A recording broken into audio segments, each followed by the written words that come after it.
नाजरीन, इसराइल बिलखुसूस वज़ीर आज़म नेतन्याहू को गजा स्टंट बहुत ही महंगा और भारी पड़ गया है। नेतन्याहू ने अपनी कुर्सी बचाने के लिए गजा और लबनान का महाज छेड़ा, लेकिन अब यही दोनों महाज उनके गले की हड्डी बन चुके हैं। 7 अक्टूबर के हमास हमले की तहकीकाती रिपोर्ट में इसराइली फौज की नाअहली, नाकामी और संगीन गफलत साबित हो चुकी है।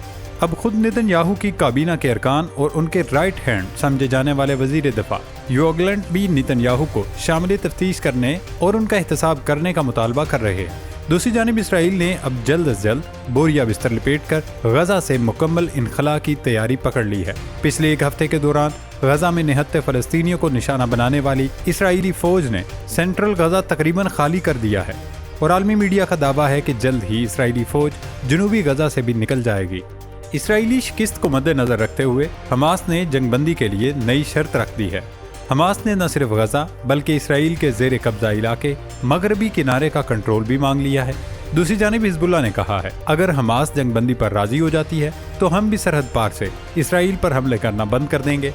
अब देखते हैं कि नेतन्याहू हमास की इस शर्त पर क्या रद्द-ए-अमल देते हैं।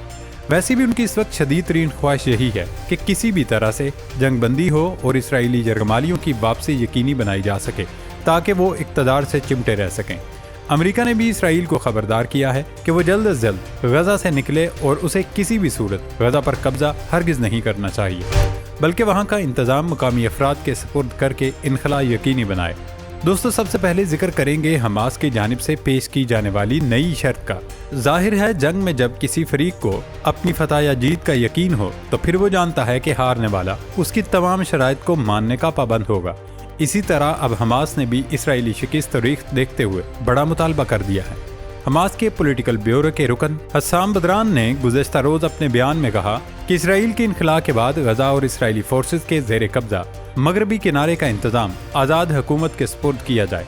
अब जाहिर है कि आज़ाद हुकूमत से हमास की मुराद यही है कि वो खुद गजा का इंतज़ाम संभाले। वैसे भी अभी गजा की पट्टी पर हमास का सिक्का ही चलता है। हस्साम का कहना था कि जंग के बाद किसी बैरूनी मुदाखलत के बगैर गजा को चलाना फ़लस्तीनियों का अंदरूनी मामला है और हम गजा में जंगबंदी के अगले दिन किसी बैरूनी फरीक के साथ बातचीत नहीं करेंगे। उन्होंने वाज़ेह किया कि इस मुतालबे से मिस्री, कतरी और अमरीकी सालिसों को आगाह कर दिया गया है। अब गेंद इसराइल की कोर्ट में है। अगर वो मुज़ाकरात करने में वाकई संजीदा है तो फिर उसे हमारा ये मुतालबा तस्लीम करना होगा, वरना फिर मैदान भी है और हम भी। हस्साम बदरान ने यह बयान देकर दरअसल 2 दिन पहले का नेतन्याहू का मुजव्वज़ा फार्मूला मुस्तरद कर दिया, जिसमें उन्होंने मिस्र की सरहद के साथ वाक़े गजा के इलाके फिलाडेल्फी कॉरिडोर पर इसराइली तसल्लुत बरकरार रखने की बात की थी। खैर, इस वक्त तो खुद नेतन्याहू को लेने के देने पड़ चुके हैं। दरअसल इसराइली फ़ौज ने हमास का 7 अक्टूबर का हमला रोकने में अपनी नाकामी तस्लीम कर ली और तो और वो कहते हैं ना कि जिन पत्तों पर तकिया था वही हवा देने लगे। तो नेतन्याहू का दायां बाजू समझे जाने वाले वज़ीर दिफा ने भी अचानक से पार्टी बदल ली है। इसराइली वज़ीर दिफा ने भी वज़ीर आज़म नेतन्याहू को शामिल तफ्तीश करके इंक्वायरी कराने का मुतालबा दाग दिया है। दरअसल इसराइली फ़ौज ने जुमेरात को तहकीकाती रिपोर्ट शाया की थी, जिसमें यह इतराफ़ किया गया है कि हमास की तरफ से 7 अक्टूबर का हमला ना रोका जा सकना इसराइली फ़ौज की नाकामी थी। ये बात फ़ौज की तरफ से इस बारे में पहली बाज़ाब्ता तहकीकात के नतीजे में सामने आई। तहकीकाती रिपोर्ट में यह तस्लीम किया गया है कि इसराइली फ़ौज लोगों के तहफ़्फ़ुज़ की जिम्मेदारियाँ पूरी करने में नाकाम हुई।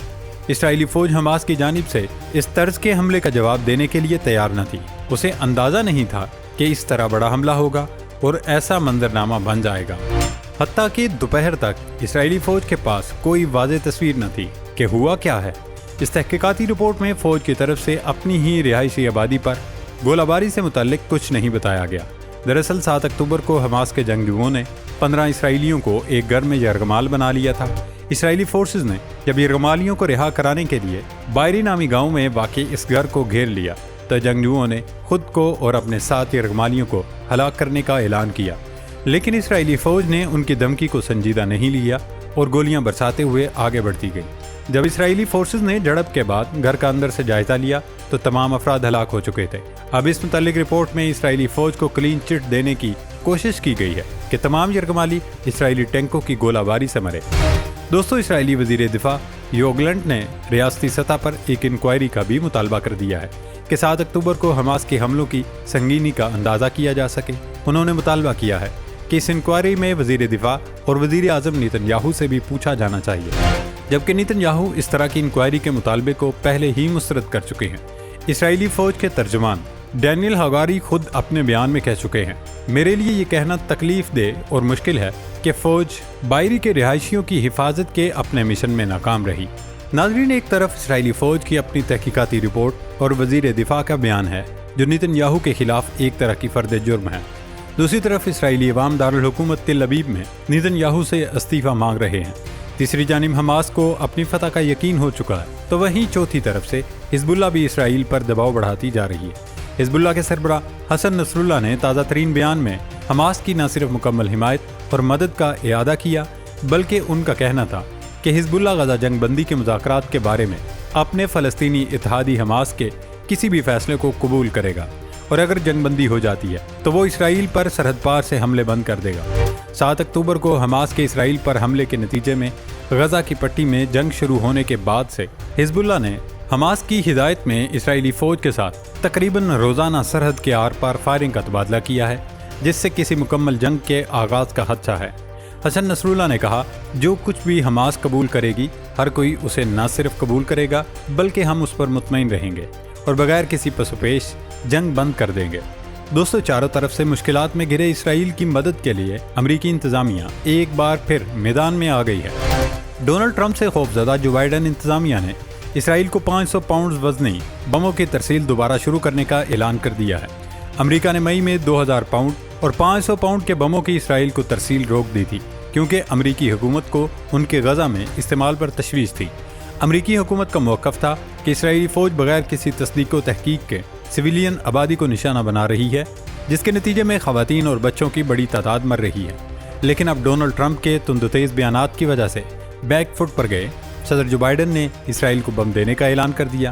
امریکی عہدیدار نے CNN سے گفتگو میں تصدیق کرتے ہوئے کہا، انتظامیہ کو اسرائیلی مہم کے دوران رفح میں اور دیگر مقامات پر 2000 پاؤنڈ وزنی بموں کی استعمال پر تشویش تھی، اور اب بھی ہے، لیکن اب ہم نے فیصلہ کیا کہ اسرائیل کی سالمیت کو درپیش چیلنجز اور خطرات کے پیش نظر اسے یہ امداد فراہم کریں۔ تجزیہ کاروں کا ماننا ہے کہ سابق صدر اور ریپبلکن امیدوار ڈونلڈ ٹرمپ کی صورت میں موجود خطرے سے نمٹنے کے لیے جو بائیڈن انتظامیہ یہ قدم اٹھانے پر مجبور ہوئی، کیونکہ 2 ماہ پہلے اسی انتظامیہ نے اسرائیل کو بموں کی ترسیل روک دی تھی۔ لیکن اب چونکہ ڈونلڈ ٹرمپ اسرائیلی لابی کی حمایت بٹورنے کے لیے امریکہ میں اسرائیل کی مظلومیت کا ڈنڈورا پیٹ رہے ہیں، اور امریکہ میں یہودی لابی اس قدر مضبوط ہے کہ کوئی بھی صدر ان کی مرضی کے خلاف کوئی فیصلہ نہیں کر سکتا۔ یہی وجہ بنی ہے کہ جو بائیڈن انتظامیہ کو بھی اسرائیل کو بموں کی ترسیل جاری رکھنے کا اعلان کرنا پڑا۔ تجزیہ کاروں کا کہنا ہے کہ امریکہ سے بھاری بھرکم بموں اور ہتھیاروں کے ملنے کے بعد غزہ میں اسرائیلی بمباری میں مزید شدت آئے گی، اور وہ حماس کے نام نہاد ٹھکانوں اور آپریشنل ہیڈ کوارٹرز کی آڑ میں رہائشی کمپاؤنڈز، ہسپتالوں اور پناہ گزین کیمپوں پر بمباری کرے گا۔ اب دیکھنا یہ ہے کہ امریکی ہتھیار کی کھیپ پہلے اسرائیل آتی ہے یا وزیر اعظم نیتن یاہو کا استعفیٰ، کیونکہ اسرائیلی اپوزیشن کی جانب سے چلائی جانے والی تحریک مزاحمت بھی اس وقت اپنے زوروں پر ہے، اور اسرائیلی فوج کی تحقیقاتی رپورٹ آنے کے بعد نیتن یاہو پر اقتدار چھوڑنے اور دوبارہ انتخابات کرانے کا دباؤ بڑھتا ہی جا رہا ہے۔ اور آج کی ویڈیو میں ہم $1 ملین کا سوال یہ چھوڑے جا رہے ہیں کہ نیتن یاہو کتنی دیر اس پریشر کو برداشت کر سکتے ہیں۔